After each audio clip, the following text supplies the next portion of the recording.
How are you going? How's Wales? Has the weather improved? Yeah, it's much better today. Yeah. Okay. What are the forecasts looking like for tomorrow?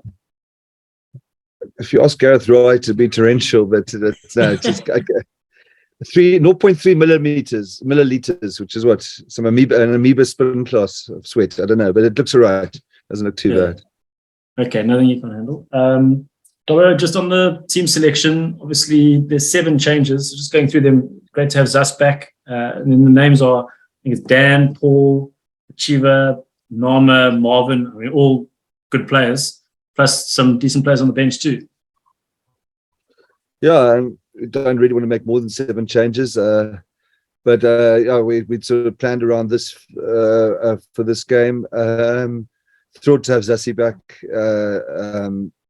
Because how important he was to us in the competition last year. No, so yeah, so we're always going to make these changes. As I said, probably 7 might be one or two too many, but it's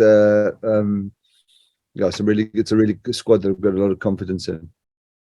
All right, great. And obviously expecting a tough game from Ospreys. A few British and Irish Lions in that team.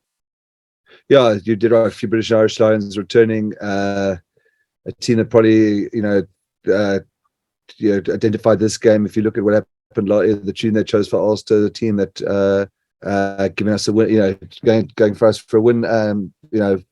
So we're expecting a tough one now. Okay, and then just lastly from me on the week, obviously a bit of a tricky one with a short week and traveling from Italy most of the day on Tuesday. How's that all been? Yeah, we managed to make, 1,000-kilometer trip into about 14 hours, but it was a tough travel, and it is a shorter week, but the energy level's good. I think we're giving the guys most important now, I think all the South African teams are fine now, is actually giving energy up rather than trying to push training numbers. I think we've done that over the pre-season, over the first couple of weeks. So, I don't think we would have done a lot more, even if it wasn't for the travel. So, and I'm also quite happy it gives the guys a bit of recovery after get tomorrow out of the way and give us a bit of recovery for either way. Cardiff will be important for us. So, we get an 8-day week next week. So we'll take it. Right. Okay. Nice one. Cool. We can go to the other guys now. Stephen's got his hand up. Go for it, Stephen. Thanks, Mike. How's it, guys? Great to see you. Hi, Steve. Dobber, you pulled a bit of a fast one there with Kitsy and Joseph. We didn't, when we were inquiring earlier in the week, their names didn't come up. Was that always in the plan, or did you did that come into the reckoning a little bit later that you want to beef up for this game a bit? No, I think it was always in the plan to manage the Springboks who'd been on, as I say, been around the world party for tour for so long, so we sort of worked out an individual plan with all the Springboks and the front row guys, Kitsy, Moon and Joseph, they were all sort of looking at later in the tour. We weren't final do they come this week or play next week, but obviously they're all in the reckoning now. France won't play this week. Some guys, Damien's gone back. Moon will head back tomorrow. He extended an extra week, which we're really grateful for. So it was all an individual week program, with the Springboks. So they were always going to come on the tour. So wasn't quite sure if they just played Cardiff and so we've ended up with Stephen and Joe on the bench for this week. Salmaan, it must be exciting for you and Marvin to just to measure yourselves against Alan Wynne and Adam Beard this weekend. That must be quite an exciting prospect for you. Yes, Stephen, definitely. I think it's always nice to play against quality opponents, and none other than this weekend. They're obviously well-renowned Welsh internationals and British and Irish Lions. So it's going to be nice to test ourselves, and it's always nice to play with Marvin. I think I've grown, and we've grown together, and I think we complement each other really well. So it's going to be really good to see how things go tomorrow evening. Last week, Zebra did succeed in disrupting your ball, I think, in the first half quite a bit. Obviously, you guys made changes and so on, but have you looked back, reflected on that game, and maybe just looked at possibly what went wrong and right for you? Yeah, we had a good look at our lineouts and our set pieces. I think it was mostly at our own demise. I think we obviously we didn't have to change much. Just some fundamentals that we had to look at. And during this week, we had some good time to rectify that. Yeah. And Dobbo, just when you look at the log and you look at the team the Ospreys selected, I mean, in terms of their standing, there's a bit of an anomaly in terms of if you look actually how strong they are on paper. Just your thoughts on what you're facing this weekend, and where do you think, in which aspects your big challenges will be? Yeah, I think Ospreys on paper have been a really strong team for a while now. I mean, they're full of Welsh internationals. I know Gareth Anscombe's not playing, and there's somebody else that's missing. His name escapes me now. Justin Tipuric is a really good player, but they've inconsistent results wise, but been really, really good at home. I think the challenge is they're one of the top teams in the league in terms of discipline, one of the top teams in the league in terms of ball retention. So we know we're going to have to, and Jack Morgan, I think at 7 is a really, really good replacement for Tipuric. So to me, the threats would be, and Reece Webb to me is a brilliant scrum off. I mean, I said this URC, that's one thing that I found. The quality of nines, if you look at Thomas Williams and Reece Webb and Ali Price, and there are a lot of, and the Irish one, there's some excellent nines. So we expect the contestable kicking game, which we're prepared for. We expect them to challenge a little bit of the breakdown, and we challenge them to expect them to try and get some phases. A really good all-round team. If you look what you would call, Stephen, in your articles, Hemel Beersims right the way down to the Reece Webb and their threat of their faster game with a guy like George North on the wing. So all-round team, a bit inconsistent, as I say, away from home, but at home it's going to be a tough one for us. I think, we'll pretty want to, on paper, the hardest game of the tour for us.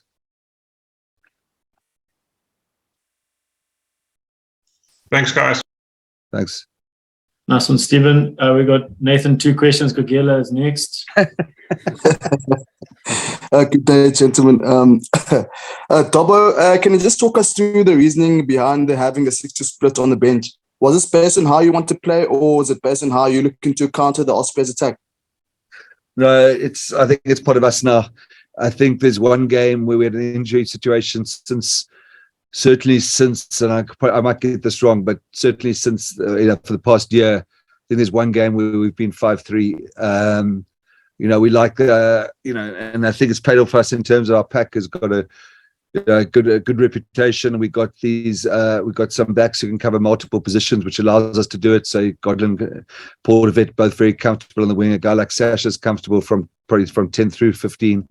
So it's not Osprey specific at all. It's part of our plan now. Generally, we like the idea of getting a lock on, and loose forwards is just so tiring now. All the forwards, to be honest. So you can replace 6 forwards. It's a big change. It's a big sort of boost in any game. So that's our thinking. I mean, we'll get through it. If we ever end up in a position with injuries where we haven't got a sort of multi-positional back like a Damian Willems or like a Sasha Ngomazulu, then we'd probably have to look at a 5-3. But for now, we're okay. Speaking on personnel, the DHL Western Province side faced the Pumas a couple of days ago. Can you just give us your thoughts on that game? And is it there a contingency plan to keep those French players active, especially when you consider the Champions Cup looming soon as well? Pretty hectic schedule. Yeah, I think that's what I think the people, some of the players and the coaches are finding tough now, is that we can't give them. Those guys put so much into pre-season. You want to reward them and get them involved as much as we can. And I think we've been quite good with broadening our player base. Only 3 games and we're already in the low 30s, but almost deliberately, not because of injury, which is really good in broadening creating our sense of belonging and getting guys part of the campaign. It was important for those guys that didn't tour to get the inventory and then get that game against the Pumas, where I thought they got really nicely stuck in, given the circumstances, against the Currie Cup champions. I think, we've divided the season into various phases, and there's a sort of phase 3, which may be the Scarlets and Dragons games at home, and maybe the Lions away, even though there's a break between the Lions and the Scarlets, where some of those guys who played on the last week on Sunday in Bloemfontein will get rugby for us, and there's no question guys like, look, I'm not committing, but guys like Connor Evans, Gary Porter, JJ Kotza, the two Leon and Osars are suspended, Lee Marvin, I'm going to forget guys, Keke, BJ Dixon, who, Cade, Imad, those are all guys who we would imagine getting some rugby before we get into that Champions League phase. I think once you get to Champions League phase, we got 2 Champions League games and the 2 local derbies at home over Christmas and New Year. And I would imagine that would be less rotational full metal jacket time. So if we can create a bigger group before then, that would mean us involving those guys in those of the games I just mentioned. And then 2 more questions. One for you, Salmaan. Salmaan. With such a long run unbeaten, is there any pressure do you guys feel any pressure? I don't think so. I think I think the team, we've got some high standards for ourselves, and I think that at the moment that's carrying us. Honestly, I don't think it's in the back of our minds. We've been taking each game as it comes. And hopefully we can continue that. Obviously, it's really good to win. No one goes into a game to lose. So we'll be looking to build onto that. Then my final one, Dobbo, there have been rumors of Eddie Jones requiring the services of Sasha in England. Does Sasha have a dual citizenship? Yeah, I think as far as I know, he's got an English passport. He said he didn't queue as long as us coming into Heathrow. But I mean, he's under contract to Western Province till 2025. I can't see him as being. Sorry, I can't see him as being part of that being a realistic possibility for him. I think Davy had a chat to him about the rumours, but no, I think Sasha's staying put. Okay, thank you very much, guys. Enjoy. Good luck. Thank you. Thank you. Well done, Nathan. Jan, you got your hand up. Go for it. Thank you, Michael. Thank you, John. Salmaan. John, given the quality of the opposition tied 5, I mean, it's basically a well-starting tied 5 or pretty close to it. Were you tempted to push in a couple of your Springboks to start with? We've seen how things can go horribly wrong early in a game with some of the other teams, or did you just stick to what you pre-planned? Yeah, it's a good question, Jan, because it is absolutely right. And it's happened to us as well, where things go wrong early doors and set piece and that sort of stuff. So fair point. But no, we're really keen to stick to the plan. We accept that there's going to be some games. We're not some games that are going to go wrong for us. But we had a really well worked out plan. I don't think we got great with our outcome. In terms of the results we got, we still think we're a long way off in terms of some elements around our process, and we're going to stick to the plan. Yeah, tempting to get those guys out here earlier, but we made a commitment to them, and I can't say, with the results we've had and the log points we got from the 3 games, we can't say, no, listen, we're in trouble, Kitsy, we want to start you, or change or get you here earlier. I don't think that would be fair on the players or justifiable. So we're sticking with the plan. Hopefully that can make a difference when it comes on. We would have probably got France on the bench as well, but he's had a bit of a illness, a bit of flu or something. So I didn't want to a chest infection, so we didn't want to get him on the field too early until he was ready, but otherwise he would have probably been in the mix. And hopefully next week they can all be available to start. And then finally, Salmaan, you touched earlier on playing against Linwin and those guys. If you were to, I mean, I don't know if you guys have played on this hybrid surfaces. What sort of plan do you tell your team about playing on those surfaces? The experience of playing on those hybrid surfaces. I've only played once before on a hybrid surface. I think it was against Edinburgh in Scotland. One thing, the pitch is a lot quicker. The ball bounces a bit higher. So I think in that respect, I think the boys will be eager to go. It's obviously accommodates for a running game. But within saying that, it all comes down to the day and how things are going. Us as a forward back, we can only prepare for what's coming. And obviously, like you said, a quality tight 5 with some quality internationals there. So I think we know what to expect and what's coming. It's all about turning up, I think. Yeah. Cool. Mabeen is next. Go for it, Mabeen. Hi, good afternoon, Salmaan. Good afternoon, Dobbo. Dobbo, the first three games wasn't completely convincing, but you guys still got the bonus point. You picked up 5 points. For this game, you guys were looking to put in a full 80 minutes performance. Yeah,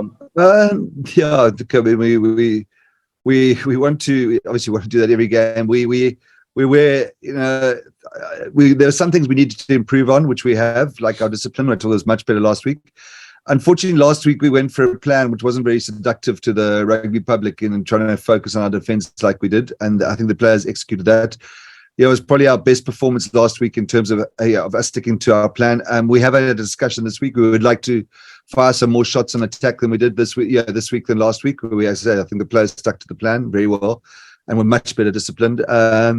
But no, absolutely, Mubin. We want to play some of it. You know, we want to score some of those tries. Maybe we scored against Connacht or Edinburgh, and play some of that rugby that we're known for in this competition. As I say, in terms of building block, I thought last week was excellent. As I say, but not in terms of who we are as a team. So you did right. That's what we'd like to be playing. Fire some more shots. So in fact, how we talked about it.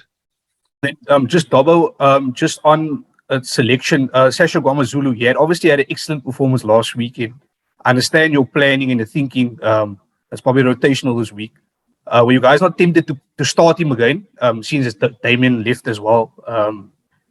For this game? I mean, cheapers, he was really good, but you know what we found, you know, as I said, we had to build the squad, create this depth, and create the sense of belonging amongst the players. And you know what a player does appreciate, I think, is, you know, you've got to be honest with your plan and try and communicate it and then stick to it. So if you say, and I'm going to take a random example, to Dan du Plessis, Dan, you'll miss out X game, but you're playing the Y game. We would lose all sense of that if I said, "Oh, listen, sorry, Dan, Sasha had a really, really good game. We're not going to stick to the plan." These guys, if they know they've got 1 start, 2 starts, 1 rest, 1 bench, then they can plan. They can plan their time off. They can plan their athletic development, their mental state. So if I change it, or we change, not me, it's a consultative thing. But if we change it because somebody had a good game, I think it's saying. I think if we're in that period of the Champions League games and that, it might be 100% a fair question, you know, because they will probably be selecting our best team we can in the next while. Sasha will, you know, be involved this week, definitely. And maybe by courtesy of how he played last week, he might be longer on the field than he was maybe in the weeks before that, you know. And then next week, Cardiff's another discussion where, there might be a case for him starting. So we're just sticking with the plan, but absolutely thrilled with his development. My final question, just to Salmaan. Salmaan, how's the preparation gone this week, this far? And then could you tell us just the team at the moment? Is it quite a confident side at the moment? And the belief?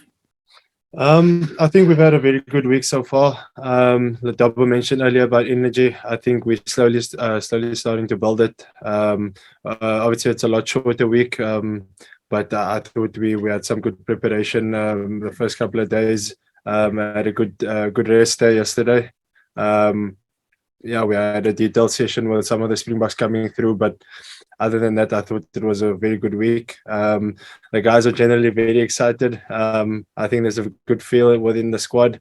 Katsi joined us, and he actually made a point about it. He said the energy and the camaraderie within the team is really exceptional, and that's obviously something really big for us to take. We're really excited for what lies ahead in the next couple of weeks.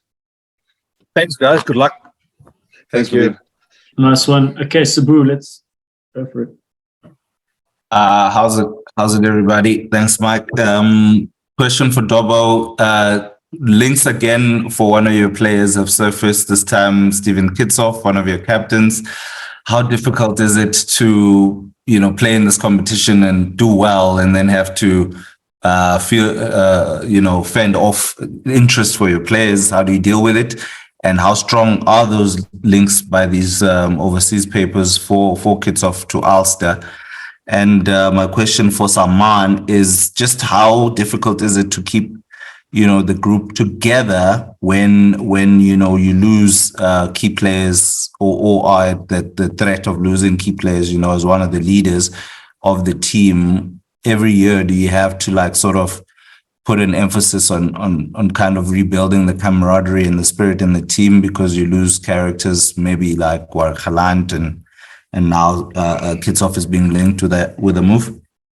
Look, I think it's Moon will answer that now, I'm sure, but that element. But I must say it's pretty exhausting that every day. There was a question earlier, I think, was a Mabino about, I beg your pardon if I don't remember who it was, around Sasha. And it's every day. And I must say, the mindset of some of the clubs that, South Africans or whatever, I don't know, Fijians, New Zealanders, I don't know, are fair game just to have conversations with. It's frustrating because we don't think Cheapers is a good young Ulster. No, let me rephrase it. There's a good young player at X club. Let's rather say English club, because nobody's done anything wrong.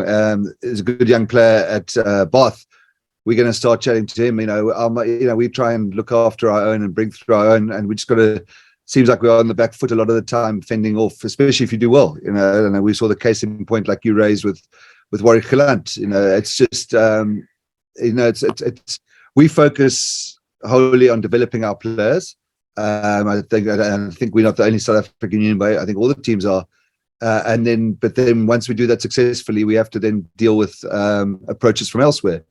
And it's tiring, I'll be honest with you. It is tiring. And but Kitsy, let's rather get to the Kitsy. That's the generalization. It's just every week a new player that somebody wants to chat to from overseas, whether they're in contract, out of contract, in the year, without the window. And but we continue, and which we're very proud of, to bring through our own players. I think we're proud of that. We're very excited by this generations of youngsters, and I'll give you where I think the group is. Guys like Simbelo Sonata and Ruan Nel, to me, and I'm sure someone would agree, are two cultural superheroes of the team. The way their professionalism, their detail, their analysis, how they look after their bodies, their spirit, their friendship, everything there. And the group, and they're without them on long-term injuries, the group, to my mind, has maintained the same standard, which is credit to Sonatla and Ruan Nel that they've helped develop something that can withstand the loss of this, and the Warwick Galants. As regards Kitsy, he's, I'll have a chat to him. He's just yesterday. We'll chat to him after the game on Saturday or tomorrow night. Kitsy is off contract after the World Cup, and he's got more than earned his spurs and his credits within this union to go where he wants to, what's right for him and his family. So if that's the case, that he is going to Ulster, to be absolutely with our blessing that Stephen wants to do. He's respected his contract here, and I don't think we can ever. He's put in so much on and off the field, and who knows with Kitsy, maybe a couple of years in Ulster and he'll be back with us. He's that sort of bloke, So I'll have a chat to him. I can't confirm whether he's going or not yet, but if he does want to go, and it's for the reasons that can change his life or help his life in a certain, he goes with our blessing, as I say. He's got plenty of credit at the bank. Still, someone could talk to the group. Yeah, I think Dabo touched on it now. I think Dabo and his coaching staff, they've created a good culture. I think there's players that have been here that implemented that culture and drove those standards. You mentioned Warwick Galant. There's obviously he was a big loss for us. But then in the same breath, you can mention players like Sonatla, Ruan Nel. These guys live for the team, and they'll do anything just so that the team can thrive. In that respect, I think that doesn't make my job that difficult. There's always players willing to step in, and the coaches have done a great job with squad depth. Although we're losing quality rugby players, there's some quality players coming through at the moment. Nice one, guys. Dylan has got his hand up. Go for it, Dylan. Thanks, Michael. How's it, guys? Hope you're both well. Just a question for you, Dobbo. You mentioned Dan du Plessis a bit earlier. How great is it to have him? He's obviously had his injuries over the past couple of years, a couple of bad ones as well. How great is it to have him back, sort of fit and firing? I know you don't want to jinx him too much now, but it must be amazing just to have him at that sort of option as 12 and 13. Yeah, I think well identified, Dylan. Is especially without Ruan, he's a real leader on defence. He's got the ability to break a go, but immensely physical. No, I'd say if we didn't have Dan at this stage now, we'd be under a lot of pressure in that position. So and he's just also really, he leads the defence, the sort of the defence group. He's the defence leader. He's really straight. I'm really excited to see, as I was with Sasha, but to see what him and Alapati can do tomorrow. So that's quite exciting. But Dan is you know, as it probably wasn't for his injuries, I can imagine he would have played quite a few tests for South Africa. And he's still, well, I might probably get his age wrong by a year, but I don't think he's much more than 26 or 27. So hopefully he can still, if he can get a real run going, I think he's certainly got the size and the skill to play international rugby. Thank you. Cool. Stephen, your hand's still up. I'm not sure if you've got another question or if we are done. No, I'm done. Thanks, guys. Good luck Cool. for the game. Thanks, Dobbo Steve. Moon, thanks so much for your time and all the best tomorrow. We'll chat to you Thanks, after the Mike. game. Cheers, Thanks, everyone. Mike. Thank Thanks, you. cheers, chaps. Thanks. Thank you. Bye.